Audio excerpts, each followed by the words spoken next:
नमस्कार दोस्तों, welcome back to मैनकोफिन। दोस्तों, आपका फिर से मैनकोफिन चैनल पर स्वागत है। हमेशा की तरह आज इस वीडियो में मैं फिर से एक नए स्टॉक लेकर के आया हूं और उस स्टॉक के बारे में हम लोग आज इस वीडियो में चर्चा करेंगे।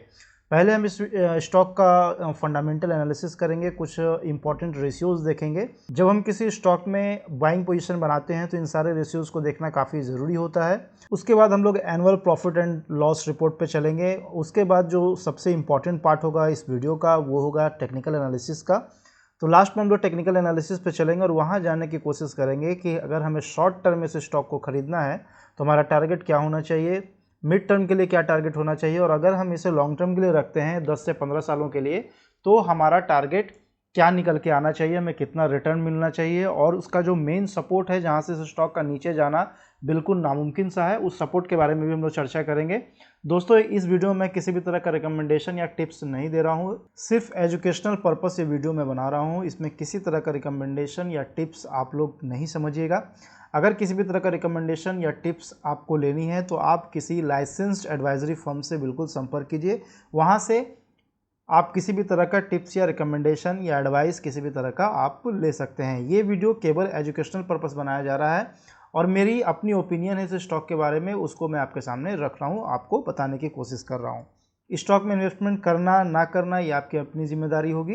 तो चलिए आगे बढ़ते हैं और जानने की कोशिश करते हैं कि स्टॉक्स का इंपॉर्टेंट फंडामेंटल रेशियोज क्या कह रहा है, प्रॉफिट एंड लॉस स्टेटमेंट क्या कह रहा है, और उसके बाद जो most of the important part of this video है वो है टेक्निकल एनालिसिस, और वहाँ पर बहुत सारी चीज़ों को हम लोग देखेंगे। तो चलिए आगे बढ़ते हैं। तो दोस्तों, ये है केवट कंपनी लिमिटेड और इसका जो प्राइस चल रहा है वो 1480 के आसपास चल रहा है।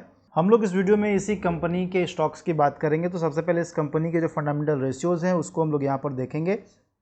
सबसे पहले जान लेते हैं इस कंपनी का BSE कोड। अगर हमें BSE में से स्टॉक को खरीदना है तो वो होगा कोड इसका 526817, और NSE में अगर स्टॉक को हमें खरीदना है तो इसका कोड होगा CHEVIOT। और करंट मार्केट प्राइस जो है वो 1480 रुपये का चल रहा है, जिसमें कि आज के ट्रेडिंग सेशन में इसमें छोटा सा उछाल देखने को मिला है जो है 0.63%। मार्केट कैप की अगर हम बात करें तो बहुत ही छोटी कंपनी है, मात्र 890 करोड़ का इसका मार्केट कैप है। करंट प्राइस जो उसका 1480 चल रहा है। 52 वीक हाई लो की अगर हम बात करें तो हाई 1653 रुपये का था और जो लो है वो 1130 रुपये का था। स्टॉक पी की अगर हम बात करें तो बहुत सारे लोग जो स्टॉक पी पर बहुत ध्यान देते हैं तो उनके लिए ये बहुत बड़ी खुशी की बात है कि इस स्टॉक का जो पी है वो काफ़ी कम है, यानी कि ये पी के आधार पर ये स्टॉक अभी बिल्कुल सस्ते लेवल पर उपलब्ध है। बुक वैल्यू की अगर हम बात करें तो 1040 रुपये का बुक वैल्यू है, और करंट प्राइस और बुक वैल्यू के अगर हम कंपेयर करें तो यहाँ पर ये बुक वैल्यू से कंपनी की जो स्टॉक की प्राइस है वो बहुत ज़्यादा नहीं है, तो ये भी एक अच्छी बात है स्टॉक के लिए। डिविडेंड यील्ड की बात करें तो कंपनी समय समय पर डिविडेंड भी देती है जिसका यील्ड है 0.34%। ROC और ROE की बात करें तो ये ज़्यादा नहीं है, लेकिन बहुत सारी ऐसी चीज़ें हैं इस स्टॉक की जो मुझे काफ़ी पसंद है। तो ROC जो है 12.6% है और मैं ये कंसिडर करके चल रहा हूँ कि मेरे लिए स्टॉक ठीक है। और ROE की अगर हम बात करें तो 10.4% है। फेस वैल्यू अभी बिल्कुल इस स्टॉक अभी तक जो है स्प्लिट नहीं किया है। एक्चुअली अभी स्टॉक नया नया मार्केट में लिस्ट ही हुआ है, बहुत ज़्यादा दिन नहीं हो रहा है इनको लिस्ट हुए, तो फेस वैल्यू इनका जो है वो 10 रुपये का है। प्रमोटर होल्डिंग की अगर बात करूं तो 74.9% है। बहुत सारे जो इन्वेस्टर हैं वो प्रमोटर होल्डिंग पर विशेष ध्यान देते हैं, तो प्रमोटर होल्डिंग की अगर हम बात करें तो 74.9% है, मोर देन 70% है। और डेप्ट इक्विटी की अगर बात करें तो ये कंपनी बिल्कुल डेप्ट फ्री कंपनी है और यहाँ पर मात्र 0.01 का रेशियो है डेप्ट टू इक्विटी, आप यहाँ पर देख सकते हैं।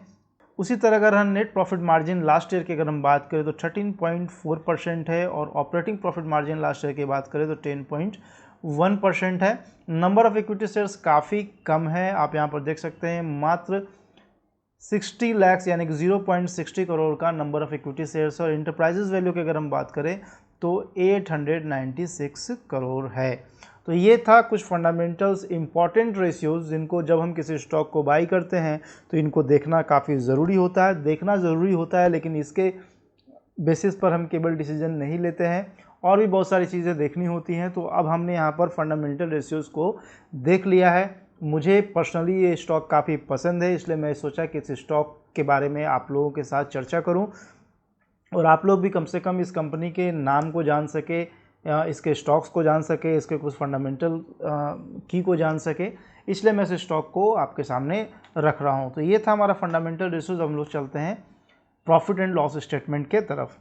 तो चलिए चलते हैं प्रॉफिट एंड लॉस स्टेटमेंट की तरफ। तो दोस्तों हमारे सामने प्रॉफिट एंड लॉस स्टेटमेंट खुल चुका है और ये एनुअल प्रॉफिट लॉस स्टेटमेंट है और हम यहाँ पर consolidated profit and loss statement देख रहे हैं। क्या देख रहे हैं? Consolidated profit and loss statement देख रहे हैं। तो सबसे पहले अगर टॉप में आप देखेंगे तो सेल्स का कैटेगरी है, उसके बाद एक्सपेंस का है, फिर ऑपरेटिंग प्रॉफिट का है। ये तीनों काफ़ी इंपॉर्टेंट है और उसके बाद हमें जो देखना है वो देखना है हमारा नेट प्रॉफिट। तो इन चारों को हमको यहाँ पर देखना बहुत ही आवश्यक है और बिल्कुल इन चारों को हम लोग देखेंगे यहाँ पर। तो सेल्स की अगर हम बात करें तो 2013 में 290 करोड़ का सेल्स था, जो बढ़ करके आज 2024 में 463 करोड़ का सेल्स इन्होंने दिखाया है। और 12 ट्रेलिंग मंथ्स की अगर बात करें TTM का तो 441 करोड़, अभी 5-6 महीने और बाकी हैं। तो इसमें हो सकता है कि अभी तक तो ही इन्होंने अपने सेल्स को 463 करोड़ के करीब ले आया है। तो आप अभी 5-6 महीने और रिजल्ट आने बाकी हैं, तो देखते हैं इसके सेल्स में कितनी बढ़ोतरी होती है। फिलहाल इस स्टॉक का जो सेल्स का जो ट्रेंड है वो बिल्कुल अच्छा दिखाई दे रहा है, काफ़ी अप ट्रेंड में है। एक्सपेंस की बात करें तो सेल्स के रेशियो में इनका एक्सपेंस भी इंक्रीज़ हुआ है। 251 करोड़ का इनका एक्सपेंस था, जो बढ़ करके 2024 में 416 करोड़ का हो गया। ऑपरेटिंग प्रॉफिट की अगर हम बात करें तो 2013 में 39 करोड़ था, जो धीरे धीरे बढ़ते बढ़ते बीच में अगर आप देखेंगे 2022 में, जहां पर इनका सेल्स भी काफ़ी अच्छा बढ़ा था, वहां पर इनका जो ऑपरेटिंग प्रॉफिट है वो 84 करोड़ हो गया था। लेकिन 2024 में अगर बात करें तो वापस एवरेज में अगर हम बात करेंगे तो काफ़ी अच्छा रेशियो इनका निकल करके आएगा।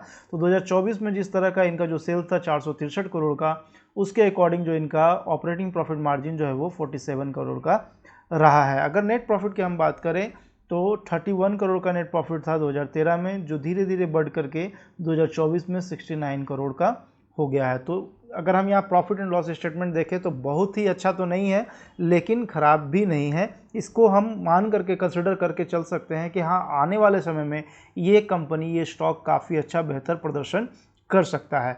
तो ये था हमारा एनुअल प्रॉफिट लॉस स्टेटमेंट। इससे पहले हमने देखा फंडामेंटल की, जिसको हम लोग रेशियो कहते हैं, फंडामेंटल रेशियोज हमने देखा। फिर हमने प्रॉफिट एंड लॉस स्टेटमेंट देखा, जो काफ़ी इंपॉर्टेंट पार्ट है फंडामेंटल का। अब हम लोग जो इस वीडियो का सबसे इंपॉर्टेंट पार्ट है वो है टेक्निकल एनालिसिस, क्योंकि जब भी हम किसी स्टॉक को पिक करते हैं या सिलेक्ट करते हैं तो उसके फंडामेंटल एनालिसिस को हम लोग तो सर्च करते ही हैं, क्योंकि उस कंपनी के बारे में जानना बहुत ज़रूरी है कि वो क्या सेल कर रहा है, सेल्स कितना है, प्रॉफिट कंपनी कमा रही है कि नहीं, कर्ज में तो नहीं है कंपनी। ये सारी चीज़ों को तो हम लोग देखते ही हैं, देखना ज़रूरी भी है। लेकिन उसके साथ साथ हम सभी जानते हैं कि मार्केट में किसी भी स्टॉक का प्राइस जो है बाय एंड सेल के आधार पर चलता है, यानी कि डिमांड के बेसिस उसका जो प्राइस है वो ऊपर और नीचे होता रहता है। तो हम टेक्निकल एनालिसिस से हमेशा ये जानने की कोशिश करते हैं, प्रेडिक्ट करने की कोशिश करते हैं कि इस स्टॉक में कितनी बाइंग और कितनी सेलिंग आ रही है। उस आधार पर हम स्टॉक को कहाँ पर ख़रीदना चाहिए, क्या अभी तुरंत ख़रीद लेना चाहिए या फिर हमें वेट करना चाहिए, ये सारी डिसीजंस को लेने में काफ़ी मदद मिलती है टेक्निकल एनालिसिस से। तो चलिए जल्दी चलते हैं टेक्निकल एनालिसिस की तरफ, यानी कि इस स्टॉक के टेक्निकल चार्ट की तरफ। तो चलिए चलते हैं इस स्टॉक के टेक्निकल चार्ट पर। तो देखो दोस्तों, यहाँ पर हमने कीवर्ड कंपनी लिमिटेड का चार्ट खोल रखा है। यहाँ पर कंपनी का नाम आप देख सकते हैं और ये जो टाइम फ्रेम है वो हमने 1 डे का लिया है। ये स्टॉक अभी बहुत ज़्यादा समय नहीं हुआ इस स्टॉक को लिस्ट हुए। ये स्टॉक करीब जो है, ये स्टॉक 2022 में ही मार्केट में लिस्ट हुई है। और तो इस स्टॉक को पिक करने का जो सबसे बड़ा कारण था, फंडामेंटल एनालिसिस तो हमने किया ही था, साथ ही साथ काफ़ी अच्छा ब्रेकआउट रिसेंटली इसमें देखा गया है, जिसको ये कंपनी, इस कंपनी का स्टॉक का जो प्राइस है उस ब्रेकआउट लेवल को होल्ड भी कर रहा है और आने वाले समय में एक अच्छा उछाल भी हमें इसमें देखने को मिल सकता है। आप देखेंगे तो ये स्टॉक लगातार एक ट्रेंड में बना हुआ है, अप ट्रेंड में बना हुआ है, और ब्रेकआउट करने के बाद ये स्टॉक उस ट्रेंड को फॉलो भी कर रहा है, आप यहाँ पर देख सकते हैं। तो ये स्टॉक की अगर हम बात करें तो 2022 में, जैसा कि हमने बताया था कि 2022 में यहाँ पर ये स्टॉक मार्केट में लिस्ट हुआ था और लिस्ट होने के बाद ये स्टॉक थोड़ा सा नीचे फिसला था, क्योंकि लिस्ट होने के बाद इस स्टॉक में जो जिनको आईपीओ अलॉट हुआ था उनको काफ़ी अच्छा बेनिफिट भी हुआ, क्योंकि इस 1000 के लेवल के आसपास से स्टॉक जो है करीब 1400 तक का लेवल टच किया था और उसके बाद फिर इस स्टॉक में बिकवाली आई।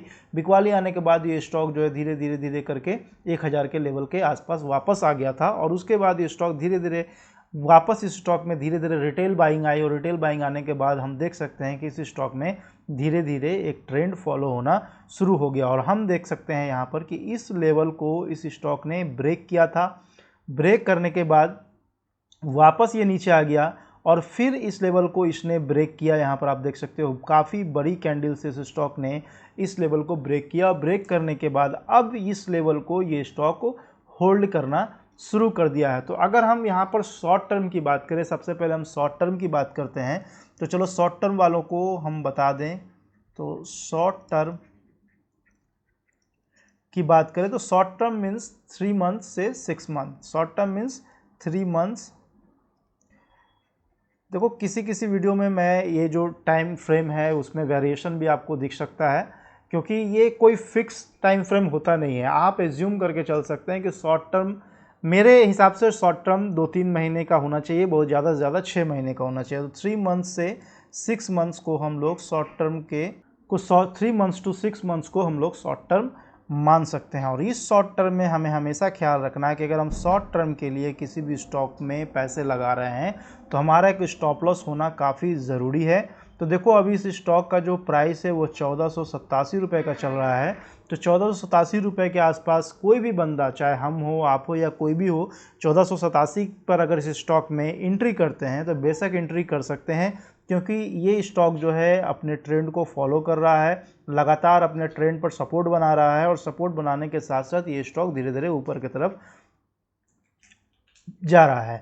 तो ऐसे कंडीशन में अगर हम करंट मार्केट प्राइस में से स्टॉक में इन करते हैं तो हमारा जो स्टॉप लॉस है वो इस लेवल पर होना चाहिए। एक पार्सल स्टॉप लॉस हम लोग 1400 पर लगा सकते हैं, लेकिन जो फाइनल स्टॉप लॉस होगा वो 1350 पर हमारा स्टॉप लॉस होगा। तो हमारा स्टॉप लॉस क्या होगा?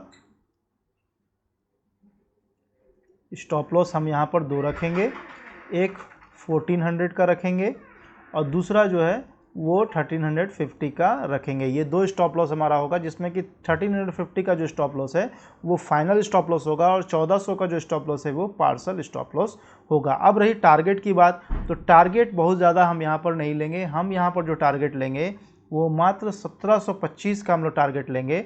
वो जो शॉर्ट टर्म के लिए है वो हमारा जो टारगेट है वो 1725 का टारगेट निकल करके आ रहा है कि अगर हम शॉर्ट टर्म में से स्टॉक में इन करते हैं तो हमारा जो स्टॉप लॉस था जो हमने यहाँ पर आपको बताया, ये स्टॉप लॉस को हमको लगाना है और 1725 तक का वेट करना है। अगर हमारा स्टॉप लॉस हिट हो जाता है तो वैसे भी हम इस स्टॉक में निकल जाएंगे और अगर हमारा टारगेट हिट होता है तो भी हम इस स्टॉक से निकल जाएंगे, क्योंकि हम लोग शॉर्ट टर्म में से स्टॉक में इन कर रहे हैं। तो शॉर्ट टर्म में हमें ज़्यादा नुकसान ना हो, क्योंकि मार्केट है, मार्केट में कभी भी कुछ भी हो सकता है।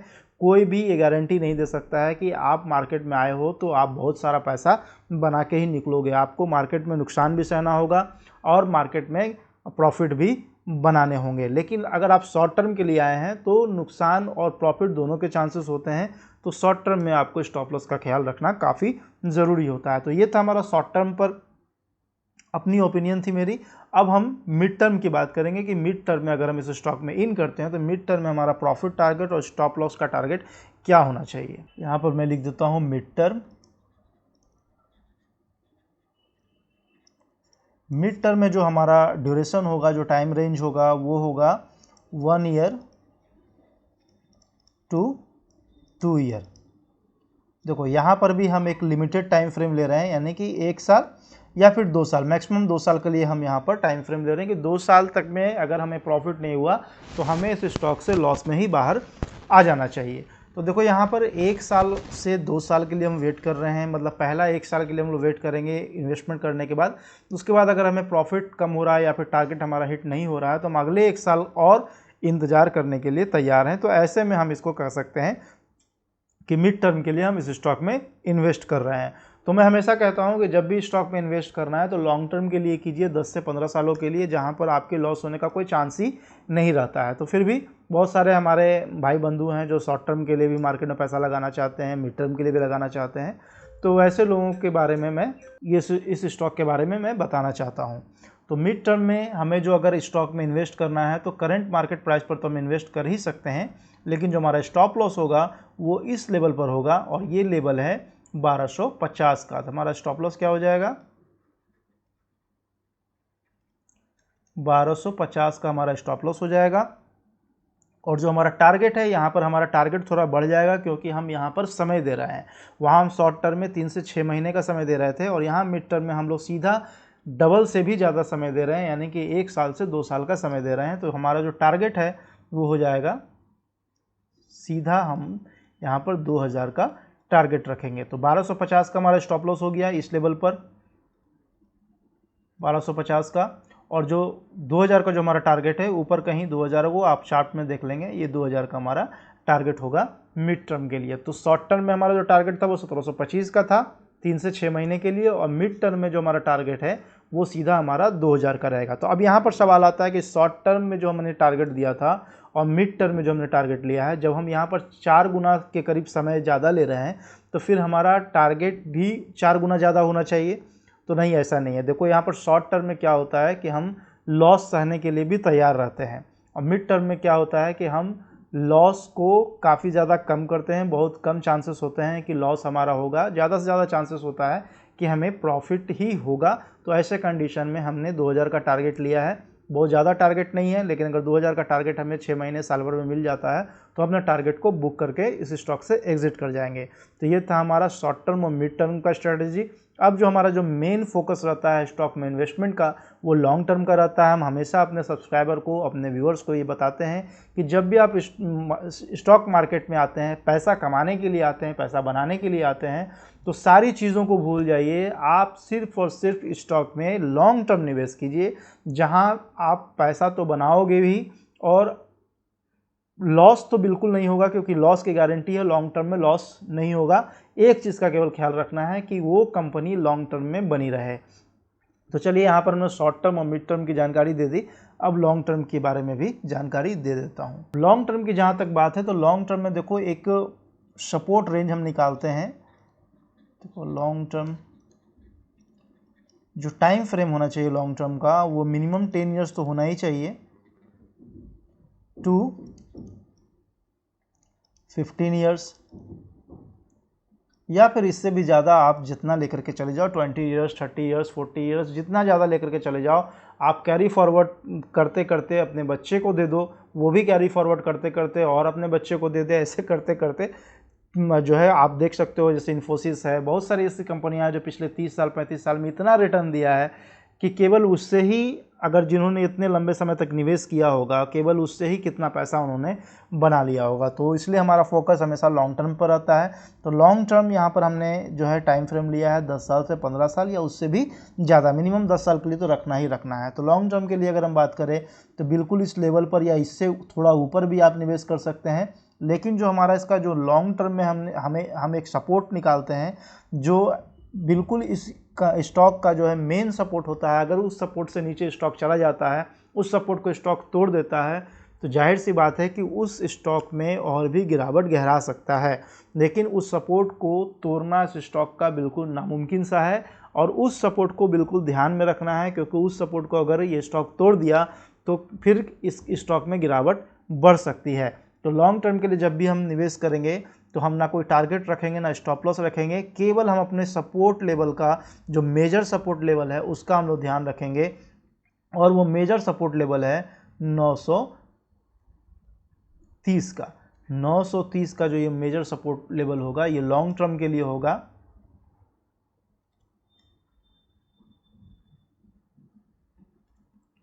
मेजर सपोर्ट लेवल 930 का। 930 के नीचे अगर स्टॉक का प्राइस जाता है तो और भी गिरावट आ सकती है इस स्टॉक में, लेकिन 930 के नीचे से स्टॉक का जाना बिल्कुल नामुमकिन सा है। नहीं जाएगा ऐसा हम नहीं कर सकते हैं, जाना तो है ही, आज जाए कल जाए, कभी भी ये अपने सपोर्ट को तोड़ सकता है। लेकिन हो सकता है कि काफ़ी ऊपर जाने के बाद जब ये मेजर सपोर्ट लेवल और ऊपर चला जाएगा तो वहाँ पर जाकर के तोड़े। लेकिन फ़िलहाल ये इस स्टॉक के चार्ट पर इस स्टॉक का जो मेजर सपोर्ट है वो 930 पर निकल करके आ रहा है। तो 930 तक, जब तक स्टॉक 930 के ऊपर ट्रेड कर रहा है तब तक इसमें इन्वेस्टमेंट सेफ़ है, तब तक हम अपने इन्वेस्टमेंट को इसमें इन्वेस्टेड रख सकते हैं। और आने वाले टारगेट का हम इंतज़ार कर सकते हैं। तो लॉन्ग टर्म में हम कोई स्पेसिफिक टारगेट नहीं रखते हैं। हाँ, हम ये कर सकते हैं कि 10 साल के लिए हम निवेश कर रहे हैं तो कम से कम 5 गुना रिटर्न हमको चाहिए। अगर हम 100 रुपये निवेश कर रहे हैं तो 100 से हमारा 500 बनना चाहिए। तो इसलिए हम लॉन्ग टर्म में बार बार फोकस करते हैं कि लॉन्ग टर्म में निवेश किया जाए। तो हमने यहाँ पर शॉर्ट टर्म के बारे में चर्चा किया, मिड टर्म के बारे में चर्चा किया, लॉन्ग टर्म के बारे में हमने चर्चा किया, जो हमारा मेन फोकस रहता है।